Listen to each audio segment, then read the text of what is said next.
कोल्हापूर जिल्ह्यातील काही महत्त्वाच्या बातम्या आता आपण थोडक्यात पाहणार आहोत। त्यासाठी पाहूया संक्षिप्त बातम्या अर्थात फास्ट न्यूज। स्वर्गीय हौसाबाई पवार चॅरिटेबल ट्रस्टच्या वतीनं दरवर्षी कर्तृत्ववान महिलेला पद्मजा पवार प्रेरणा पुरस्कार देऊन गौरवण्यात येतं। या वर्षीचा पुरस्कार गडहिंग्लजच्या माजी नगराध्यक्षा प्राध्यापिका स्वाती कोरी यांना जाहीर झालाय। प्राध्यापिका कोरी या दिनकरराव शिंदे स्मारक ट्रस्टच्या सचिव म्हणून कार्यरत असून शैक्षणिक क्षेत्रासह सामाजिक आणि राजकीय क्षेत्रात कार्यरत आहेत। 4 ऑक्टोबर रोजी शाहू स्मारक भवनमध्ये या पुरस्काराचं वितरण होईल। सन्मान चिन्ह, ग्रंथ, शाल, कोल्हापुरी फेटा आणि 5000 रुपये रोख असं या पुरस्काराचं स्वरूप आहे, असं डॉक्टर जे.के. पवार यांनी सांगितलं।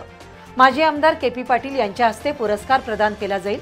याच कार्यक्रमात ज्येष्ठ अर्थतज्ञ प्राचार्य डॉक्टर जे.के. पवार लिखित राजर्षी शाहू महाराज संक्षिप्त चरित्र या पुस्तकाचं प्रकाशन होणार आहे।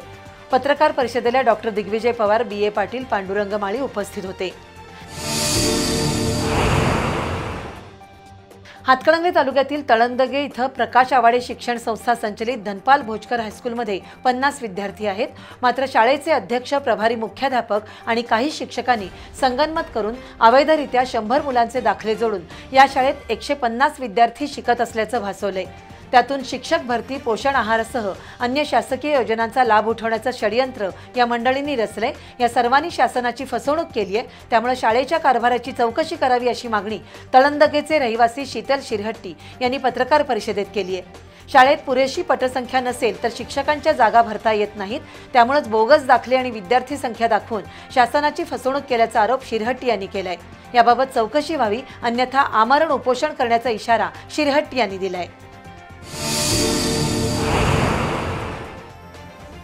ज्या भारतभूमीत गौतम बुद्धांचा जन्म झाला त्या भूमीत बौद्ध धर्म संपण्याच्या मार्गावर होता। मात्र भारतरत्न डॉक्टर बाबासाहेब आंबेडकर यांनी आपल्या लाखो अनुयायांसह 1956 साली विजयादशमी दिवशी बौद्ध धर्माची दीक्षा घेतली।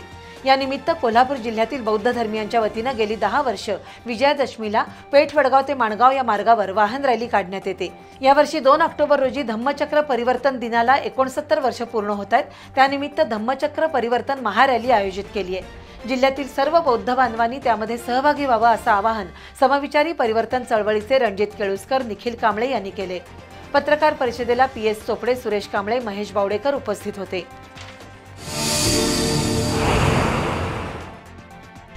अवैध व्यवसाय आणि अंमली पदार्थांविरोधात कोल्हापूर पोलीस दलाकडून मोहीम सुरू आहे। स्थानिक गुन्हे अन्वेषण शाखेचे निरीक्षक रवींद्र कळमकर यांच्या पथकातील अंमलदार महेश पाटील आणि महेश खोत यांना अंमली पदार्थ विक्रेत्याविषयी माहिती मिळाली। त्यानुसार स्थानिक उपनिरीक्षक शेष मोरे यांच्या पथकातील कर्मचाऱ्यांनी जयसिंगपूर जवळच्या उमळवाडा फाटा इथं सापळा लावला। रेकॉर्डवरील गुन्हेगार दिलदार कांबळे चरस विक्रीसाठी आला होता। त्याला पोलिसांनी ताब्यात घेतलं। त्याच्याकडे 76,000 रुपये किमतीचं चरस सापडलं। त्याला जयसिंगपूर पोलिसांच्या स्वाधीन करण्यात आलंय। ही कारवाई संजय कुंभार, शुभम संगपाळ, लखन पाटील, राजेश राठोड यांनी केली। जागतिक कर्णबधीर दिनानिमित्त कोल्हापुरातील विमलोह्या कर्णबधीर विद्यालयात रविवारी जनजागृती रॅली काढण्यात आली। चित्रकला आणि रांगोळी स्पर्धा घेण्यात आली। विद्यार्थ्यांच्या हस्ते हेलन केलर यांच्या प्रतिमेचं पूजन करण्यात आलं। विषय शिक्षिका मंगल दाते यांनी दृश्य माध्यमातून मुलांना या दिवसाचं महत्त्व सांगितलं। सदानंद पाटील यांनी योग प्रात्यक्षिकं सादर केली। यावेळी प्रभारी मुख्याध्यापक मधुकर जाधव, पद्माकर कुलकर्णी, आरती इंगवले, प्रज्ञा उंडाळे यांच्यासह शिक्षक उपस्थित होते।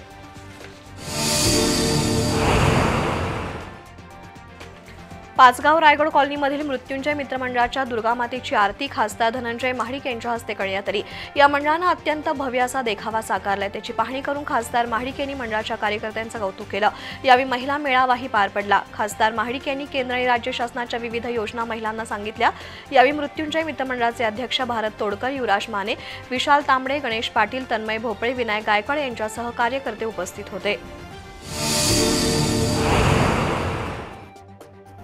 कोल्हापुरातील क्रांतिसिंह नाना पाटील नगर इथल्या श्री महालक्ष्मी ग्रुप रेणुका भक्त मंडळाच्या वतीनं कुंकुमार्चन कार्यक्रम घेण्यात आला। गजानन विभूते आणि शोभा विभूते यांच्या मार्गदर्शनाखाली झालेल्या कार्यक्रमाला परिसरातील महिलांनी चांगला प्रतिसाद दिला। महालक्ष्मी प्रतिमा पूजन आणि दुर्गादेवीचं आवाहन करून सहस्त्र नामावली आणि मंत्रपठण केलं। सर्व महिलांनी देवीची आराधना केली। कुंकुमार्चन झाल्यानंतर देवीची आरती आणि प्रसादाचं वाटप करण्यात आलं।